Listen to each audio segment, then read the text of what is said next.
Hello and welcome to another episode of Metal Effort. R2, we're not doing this bit again. We've already done it. What do you want? No, you don't need more oil. We gotta wean you off the nano oil. No more. No. You're not about to rust up. Whatever. Oh, brother. You're not doing this again, are you? I'm not falling for it, R2. So today we're going to look at the Spyderco Paramilitary 2, or as most of us refer to as the PM2. I haven't done a review for the PM2, and I think I'm the only person on the planet that hasn't, so may as well fill that in. First things first, let's do a size comparison. This is the Para 3, and then this is the Para 2. He, ho, he, ho, he, ho, he, ho. So as you can see, it's the exact same size as a Para 2, standard. And it's a 3.44 inch blade, which is just under that 3.5 inch for a lot of people legally, which is nice. And then comparing it to the Para 3, which is a 3 inch blade. And then let's do a weigh-in. This is like a standard PM2, except for the clip. The clip's a little bit different. But in its current configuration, we're looking at 3.79 ounces, which is pretty good. A tiny little bit over an ounce an inch, but still very manageable. And then, just because we don't have anything really to compare it to, here is a quick centimeter and inch kind of layout, give you an idea of just how big this is. It's a perfectly medium knife, I would say, which I like. I like medium size knives. So let's jump into the dent, which is the decent, the excellent, the nitpicks, and the terrible of this piece of metal. First thing I want to talk about is the blade shape. This is the classic Spyderco leaf blade shape, which is just a very practical blade shape. You got something that's pretty similar to flats here, a nice slope up to the point. It's very stabby if you need that for getting into clamshell packaging and whatnot. Very, very practical and subtle. It's not anything like weird or off the wall, but it's definitely distinct, and you can tell that Spyderco's got that shape, that blade shape down pat. Next thing I like is the finger choil. So this is a finger choil, not a sharpening choil, but a finger choil. And it's got jimping down here, which is like half of the jimping, where your thumb, which is like almost like a reverse choil, is jimping pretty much the whole way that you're touching it, because it's also on the spine of the knife here as well, in the lock area. So it helps you lock in, which I very much like. You always feel very in control of a PM2, and I like that aspect of it. Feel like it's an extension of your hand, which is excellent. The jimping is very aggressive too. It's not too sharp, I would say, but it definitely is actually gripping your skin, which sometimes you feel like jimping is there just for decoration. This is not. It's actually extremely practical, and it grabs on, and it doesn't want to go anywhere if you are in fear of slipping the knife out of your hand. The ergos are really, really comfortable, and it's nice in both grips. You have like the saber grip type thing here where it nuzzles in. You have a palm swell kind of here. And it's very comfortable, but if you, again, choke up, that little cutout still fits your middle finger just right. So in both positions, I would say it's equally comfortable, which is to say very comfortable. It's not super rounded, still got flat edges, and so it's not like the most comfortable knife you've ever held, but I would say it's a solid 9 out of 10, which is definitely a good thing. The G10 has kind of a texture to it, which again is good for the non-slipping out of your hand aspect of it. It's pretty rough, I would say, but not like too uncomfortable. It's, I think, more a form of practicality than just pure comfort. I had a smooth G10, the crew wear version. I think it was from Knife Works. And I actually thought that was more comfortable than this, but obviously not quite as grippy as this normal texture G10 would be, which is on most of the PM2 models. The steel liners are there inside. Let's see if we can get focused on there. They are hollowed out in places, so it's a good mix of weight reduction, but still the rigidity of the steel, and it goes all the way back.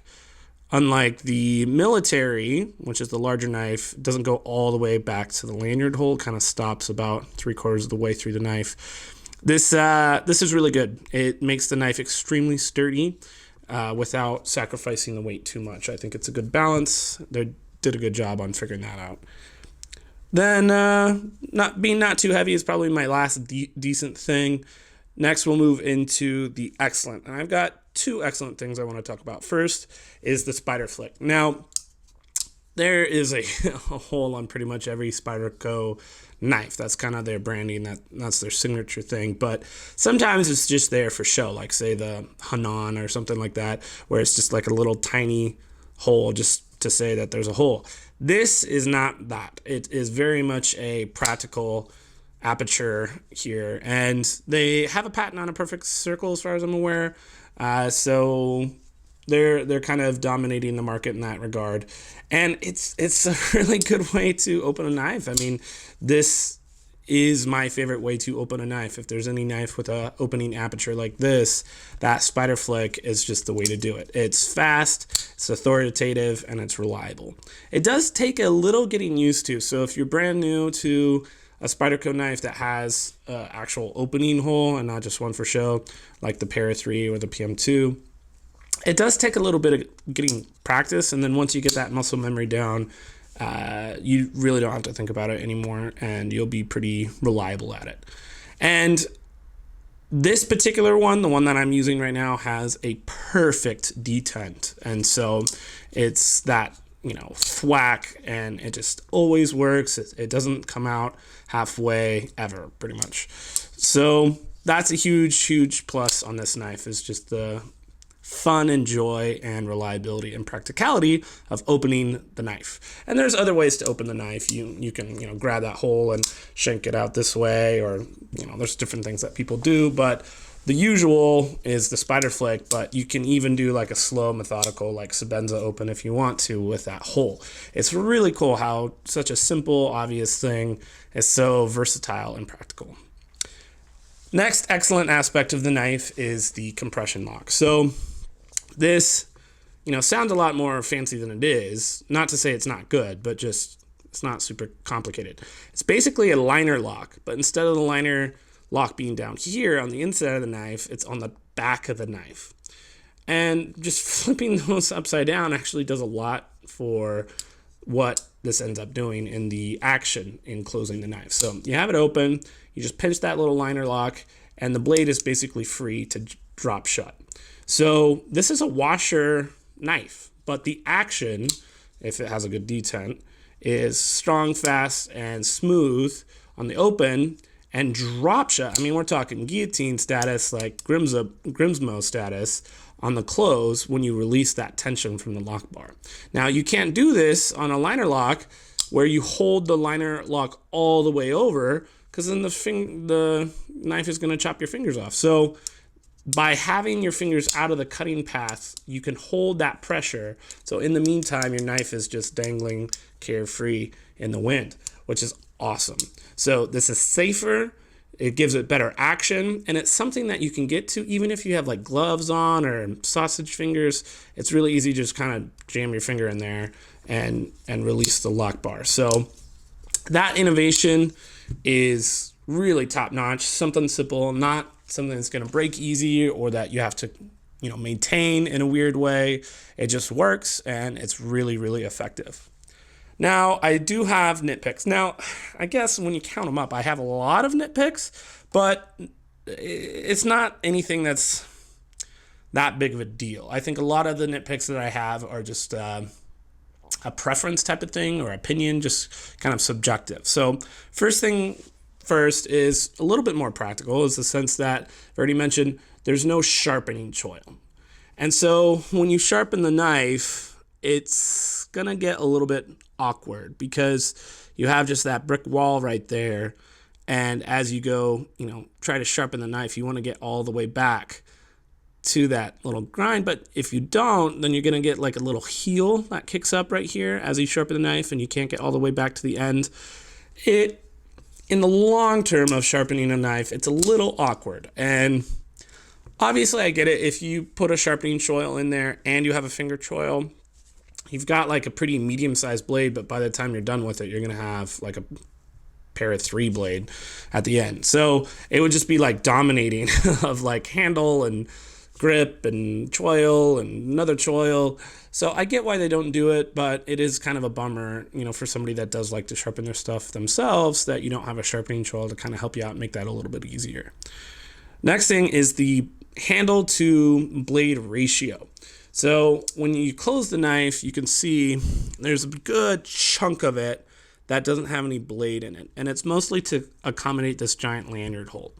And so I think this is less of a problem on the PM2 than it is on the Para-3, because the Para-3 essentially has the same gap and has a very similarly sized lanyard hole, but percentage-wise compared to the rest of the knife, that space is a lot larger. So when you just make the knife bigger, then you still get to house like a pretty reasonably sized blade, but it's just got this like little chunk that's not really being used for anything. And again, makes most people that have a PM2 want to look into the market for aftermarket deep carry clips to kind of help at least, hide that excess handle instead of it sticking out of your pocket as well. So I'm not a big fan of this. It doesn't break the knife. It's not like a super major issue. It just is there, and I wish that maybe there was an option to not have it. If there was a PM2 without a lanyard hole and just made the whole knife shorter, I would buy it in a hot second. But it's not in the terrible section, even though it's like a pretty substantial, silhouette change to remove that.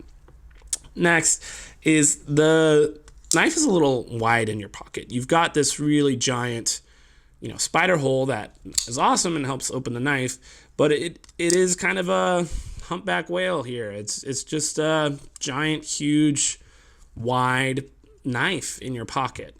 It does sit to the side that usually isn't got anything going on in it, in your pocket. It'll sit to the side, and usually you can't get anything into the far right-hand side of your pocket anyway. So in practice, it actually fits in your pocket better than you might think if you were to just look at the knife. But still, it's a thing, and depending on the geometry of your pocket, it might be a bigger deal. The next thing is just the lanyard hole itself. Like I said, I kind of wish I could delete it, but there's a lot of knives that have a lanyard hole that I don't really care that it's there because it's not really like offensive to me. But this is just like absurdly huge. Like, is it a lanyard hole or is it a rope hole? Like, I don't understand why it has to be so big. Like, maybe just shrink it down a little bit or something. I keep talking about the lanyard hole, but it's just really annoying. For the people that like it, they probably like it. And so because it's kind of a 50-50 thing, I don't know. Maybe you love it, in which case this is like the perfect knife. And then the steel. Now, this particular one is a sprint run. It's M390, which is awesome, probably the best knife steel on the planet. And so that combined with one of the best EDC knives on the planet, this is one of the best knives on the planet, I guess. I mean, that's how math works, right? So the problem is if you want to get your hands on M390, tough. That ship has sailed. They might do another sprint run with M390. I know Bento Box has an exclusive where they've offered a PM2 with M390 in blue scales before. This is the red version. They're all gone. It's really hard to get not just M390, but any non-standard steel. And, I've talked about this in the past, and it's just kind of a love it and a hate it type of thing. I like the excitement of sprint runs. I like the chance for Spyderco to experiment and for us, the knife community to get these different steels and test them and play with them.